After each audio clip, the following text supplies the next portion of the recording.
ಇದೇ ತಿಂಗಳ 13ರಿಂದ 15ರವರೆಗೆ 3 ದಿನಗಳ ಕಾಲ ರೈಫ್ ಫೌಂಡೇಶನ್ ವತಿಯಿಂದ ಮಹಾರುದ್ರ ಕಿರಾತ ಮೂರ್ತಿ ಮಹಾಯಜ್ಞ ಕಾರ್ಯಕ್ರಮ ಪಿಣ್ಯ ದಾಸರಹಳ್ಳಿ ವಿಧಾನಸಭಾ ಕ್ಷೇತ್ರದ ಬಾಗಲಗುಂಟೆಯ ಎಂಇಐ ಮೈದಾನದಲ್ಲಿ ನಡೆಯಲಿದೆ ಎಂದು ಶಾಸಕ ಹಾಗೂ ಕಾರ್ಯಕ್ರಮ ಸಮಿತಿಯ ಅಧ್ಯಕ್ಷ ಎಸ್ ಮುನಿರಾಜು ಅವರು ತಿಳಿಸಿದ್ದಾರೆ.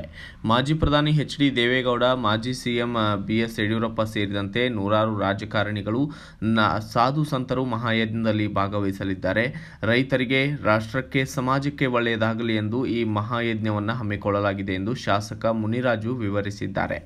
ಜೂನ್ 13ರಂದು ಕಾರ್ಯಕ್ರಮ ಉದ್ಘಾಟನೆಯಾಗಲಿದ್ದು 14ರಂದು ಮಹನೀಯ ಗಣ್ಯರು ಯಜ್ಞದಲ್ಲಿ ಪಾಲ್ಗೊಳ್ಳಲಿದ್ದಾರೆ. ಮಹಾಯಜ್ಞದಲ್ಲಿ ವಿಶೇಷತೆ ಎಂದರೆ 15ರಂದು ಏಕ ವ್ಯಕ್ತಿ ಉಪವಾಸದಲ್ಲಿ 24,008 ತೆಂಗಿನಕಾಯಿಗಳನ್ನು ನಿರಂತರವಾಗಿ ನೀರು ಕುಡಿಯದೆ ವಿಶ್ರಾಂತಿ ತೆಗೆದುಕೊಳ್ಳದೆ 6 ಗಂಟೆಗಳ ಕಾಲ ಕಾಯಿ ಹೊಡೆಯಲಿದ್ದಾರೆ. ಅದು ಕಾರ್ಯಕ್ರಮದ ಮುಖ್ಯ ಆಕರ್ಷಣೆಯಾಗಿರುತ್ತದೆ. ನಗರದ ನಾಗರಿಕರು ಈ ಧರ್ಮ ಕಾರ್ಯದಲ್ಲಿ ಭಾಗವಹಿಸಬಹುದು. ತೆಂಗಿನಕಾಯಿ ಹೊಡೆಸುವವರು 101 ರೂಪಾಯಿ ಕಾಯಿಗೆ ನೀಡಬಹುದು ಎಂದು ಶಾಸಕ ಎಸ್ ಮುನಿರಾಜು ಅವರು ತಿಳಿಸಿದ್ದಾರೆ. ಇನ್ನು ಪಾಂಡವ ಸಂಜಾತ ಅರ್ಜುನನ ಅಹಂಕಾರವನ್ನು ಒಡೆಯಲು ಭಗವಂತ ಶಿವ ಕಿರಾತಕನ ವೇಷದಲ್ಲಿ ಅರ್ಜುನನೊಂದಿಗೆ ಸೆಣಸಿ ಅವನನ್ನು ಸೋಲಿಸುವ ಮೂಲಕ ಗರ್ವಭಂಗ ಮಾಡಿ ನಂತರ ತನ್ನ ನಿಜರೂಪದಲ್ಲಿ ಅರ್ಜುನನಿಗೆ ಪಾಶುಪತಾಸ್ತ್ರ ನೀಡಿ ಹಾರೈಸುವ ಶಿವನ ಅವತಾರವೇ ಕಿರಾತ ಅವತಾರ ಎಂದು ಪುರಾಣ ಬಗ್ಗೆ ಹೇಳಿದ ರೈಫ್ ಫೌಂಡೇಶನ್ನ ರಾಷ್ಟ್ರೀಯ ಅಧ್ಯಕ್ಷ ಗೋಪಿನಾಥ ವನ್ನೇರಿ, ದೇವರ ನಾಡು ಕೇರಳದಲ್ಲಿ ಕಿರಾತನ ಮೂರ್ತಿಯನ್ನು ಪೂಜಿಸಲಾಗುತ್ತದೆ. ಮಲಬಾರ ಪ್ರಾಂತ್ಯದಲ್ಲಿ ಹೆಚ್ಚಾಗಿ ಈ ಪೂಜಿಸಲ್ಪಡುವ ಕಿರಾತ ದೇವರಿಗೆ 12 ವರ್ಷಕ್ಕೊಮ್ಮೆ ಆಚರಣೆ ಮಾಡಿ 12,000 ತೆಂಗಿನಕಾಯಿ ಒಡೆಯುವ ಮೂಲಕ ಪಂದಿರಾಯಿ ಆಚರಿಸಲಾಗುತ್ತದೆ. ನಾವೀಗ ಜೋಡಿ ಪಂದಿರಾಯಿ ಆಚರಿಸುವ ಮೂಲಕ 24,008 ತೆಂಗಿನಕಾಯಿಗಳನ್ನು ಒಡೆಯಲಾಗುತ್ತದೆ ಎಂದು ತಿಳಿಸಿದ್ದಾರೆ. ಅಯ್ಯಪ್ಪ ಸ್ವಾಮಿಯಂತೆಯೇ ಕರ್ನಾಟಕದಲ್ಲಿ ಕಿರಾತ ಸ್ವಾಮಿ ದೇವರನ್ನು ಪ್ರಚುರಪಡಿಸುವುದಲ್ಲದೆ ಬೆಂಗಳೂರಿನಲ್ಲಿ ಕಿರಾತನ ಮೂರ್ತಿ ದೇವಾಲಯ ನಿರ್ಮಿಸಲಾಗುವುದು ಎಂದು ಹೇಳಿದ್ದಾರೆ. 20 ಕಾಯಿ ಹೊಡೆದ್ರೆ ಕೈ ನೋವು, ಆಮೇಲೆ ಸುಧಾರಿಸ್ಕೊಂಡು ಹೊಡೆಯೋಣ ಅಂತ ಆ ರೀತಿ ಇಲ್ಲ. ನಿರಂತರವಾಗಿ ನಾನ್ ಸ್ಟಾಪ್ ಹೊಡಿತಾನೆ ಇರ್ತಾರೆ. ಇಂಥ ಪುಣ್ಯಕಾರ್ಯದಲ್ಲಿ ನೀವೆಲ್ಲರೂ ಭಾಗವಹಿಸಿ ಗೋಪಿನಾಥ್ ವನ್ನೇರಿಯವರು ಅವರಿಗೆ ಒಂದು ಭಗವಂತನ ಪ್ರೇರಣೆ. ಎಷ್ಟೇ ಹಣ ಇದ್ದರೂ ಒಂದು ದೇವತಾ ಕೆಲಸ ಮಾಡಬೇಕಾದ್ರೆ ಪೂರ್ವಜನ್ಮದ ಪುಣ್ಯ ಇರಬೇಕು. ಆ ಸಂಕಲ್ಪ ದೇವರು ಅವರಿಗೆ ಕಲ್ಪಿಸ್ಕೊಟ್ಟಿದ್ದಾನೆ. ನನ್ನನ್ನು ಈ ಕಾರ್ಯಕ್ರಮಕ್ಕೆ ಅಧ್ಯಕ್ಷನಾಗಿ ಘೋಷಣೆ ಮಾಡಿದ್ದಾರೆ. ನಮ್ಮ ಕ್ಷೇತ್ರದಲ್ಲಿ ನಡೆಯೋ ಕಾರ್ಯಕ್ರಮ ಆಗಿದ್ದರಿಂದ ನಾವು ಸಂಪೂರ್ಣ ಇದಕ್ಕೆ ಸಹಕಾರ ನೀಡಿ ಜೊತೆಲಿರ್ತೀವಿ. ಹಾಗೆ ನಮ್ಮ ಮಾಜಿ ಪಾಲಿಕೆ ಸದಸ್ಯರಾದಂಥ ಹೆಬ್ಬಾಳದ ನಾಗರಾಜರವರು ಕೂಡ ಈ ಕಾರ್ಯಕ್ರಮಕ್ಕೆ ಕೈ ಜೋಡಿಸ್ಕೊಂಡಿದ್ದಾರೆ.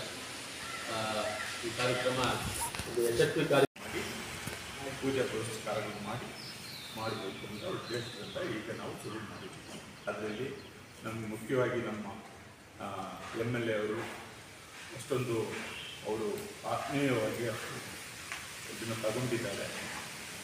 ಭಾಳಷ್ಟು ಭಕ್ತಿಯಿಂದ ಅವರು ಅದನ್ನು ಪೂರ್ತಿ ಸಪೋರ್ಟ್ ಕೊಟ್ಟಿದ್ದಾರೆ. ಪ್ಲಸ್ ನಮ್ಮ ಇವರು ನಾಗರಾಜ್ ಅವರು ಕೂಡ ನಮ್ಮ ಇದಕ್ಕೆ ಕೋಆರ್ಡಿನೇಟ್ ಆಗಿದ್ದಾರೆ. ನಮ್ಮ ಮಾಜಿ ವಿಶ್ರಾಂತಿ ಕುಲಪತಿಗಳಾದಂಥ ಸಾಮಾನ್ಯ ನಾರಾಯಣರವರು ಕೂಡ ನಮ್ಮ ಕೈ ಜೋಡಿಸಿದ್ದಾರೆ. ಆಮೇಲೆ ನಮ್ಮ ಕೃಷ್ಣಮೂರ್ತಿ ಅಂತ IPS ಅವರು, ಮಾಜಿ DGP ಅವರು, ಕೇರಳದ ಮಾಜಿ DGP ಅವರು, ಇಲ್ಲೇ ವಾಸದವರು, ಅವರು ಕೂಡ ಇದ್ದಾರೆ.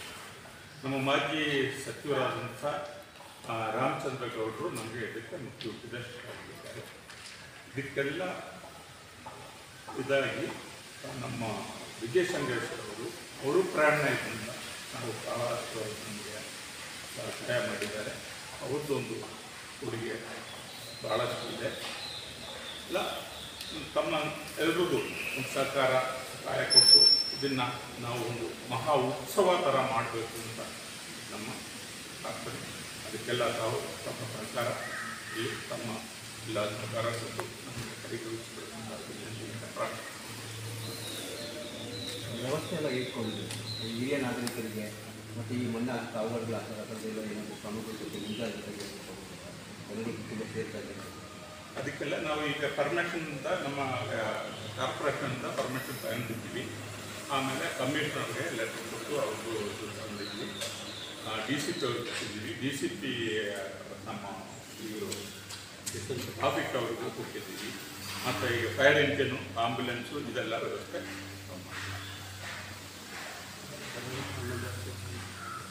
ಬರೋರು ಪ್ರಸಾದವನ್ನು ಹಂಚಿಕೆ ಮಾಡಬೇಕು, ಅದೊಂದು ವ್ಯವಸ್ಥೆ ಮಾಡಿದ್ದೀನಿ. ಅನ್ನದಾನ ಉಚಿತ ಕಾನೂನು ರೀತಿ ಪೊಲೀಸ್ ಇಲಾಖೆ, BBMP, KEB, ಆರೋಗ್ಯ ಇಲಾಖೆ, ಆ್ಯಂಬುಲೆನ್ಸು ಮುನ್ನೆಚ್ಚರಿಕೆ ಎಲ್ಲ ಕ್ರಮಗಳನ್ನ ಕೈಗೊಂಡಿದ್ದೀವಿ. ಆ ರೀತಿ ಈಗಾಗಲೇ 2-3 ಸಾರಿ ವೆಂಕಟೇಶ್ವರ ಕಲ್ಯಾಣೋತ್ಸವ ಆ ಮೈದಾನದಲ್ಲಿ ಮಾಡಿದ್ದೀವಿ. ಸುಮಾರು 15,000ಕ್ಕೂ ಮೇಲ್ಪಟ್ಟು ಜನ ಸೇರಿದ್ದಾರೆ. ಇದೊಂದು ಭಕ್ತಿಯ ಕಾರ್ಯಕ್ರಮ, ಶ್ರದ್ಧೆಯ ಕಾರ್ಯಕ್ರಮ. ಆ ರೀತಿ ಯಾವುದೇ ಕಟ್ಟಕ್ಕೆ ಅವಕಾಶ ಇಲ್ಲ. ಬಂದವ್ರಿಗೆ ಆಸ್ಥಾನಗಳನ್ನು ವ್ಯವಸ್ಥೆ ಮಾಡಿರ್ತೀವಿ. ಇನ್ನು ಬಾಕಿದು ಪೂಜೆ ಪುರಸ್ಕಾರ, ಯಾರು ಬಂದು ಈ ಪುಣ್ಯ ಕಾರ್ಯದಲ್ಲಿ ಭಾಗವಹಿಸ್ತಾರೋ ಅವರು ಭಗವಂತನ ಆಶೀರ್ವಾದ. ನಾವ್ಯಾರು ಸಾಕ್ಷಾತ್ ಭಗವಂತನ ಕಣ್ಣಲ್ಲಿ ನೋಡಿಲ್ಲ, ಆದರೆ ಯಾವುದೋ ದೇವಾಲಯಕ್ಕೆ ಹೋದಾಗ ನಮ್ಗೆ ಒಳ್ಳೇದಾಯಿತು, ಆ ದೇವಾಲಯಕ್ಕೆ ಹೋದಾಗ ನನಗೆ ಎಲ್ಲ ಭಾಗ್ಯ ದೊರಕಿತು ಅಂತ ಮಾತನಾಡ್ತೀವಲ್ಲ, ಆ ರೀತಿ ಇದೊಂದು ಪುಣ್ಯ ಕಾರ್ಯ. ಈ ಪುಣ್ಯ ಕಾರ್ಯದಲ್ಲಿ ಭಾಗವಹಿಸೋರು ಶ್ರದ್ಧಾಭಕ್ತಿಯಿಂದ ಬಂದು ಭಾಗವಹಿಸಿ ಹೋಗ್ತಾರೆ. ಎಲ್ಲ ಮುನ್ನೆಚ್ಚರಿಕೆಗಳನ್ನ KEBಯಿಂದ ಅನುಮತಿ ತೊಗೊಂಡಿದ್ದೇವೆ. ಫೈರ್ ಇಂಜನ್ ಇರುತ್ತೆ, ಆ್ಯಂಬುಲೆನ್ಸ್ ಇರುತ್ತೆ, ಎಲ್ಲ ಅನುಮತಿ ತೊಗೊಂಡು ಈ ಕಾರ್ಯಕ್ರಮಕ್ಕೆ ನಾವು ಕೈಗೊಳ್ತೀವಿ.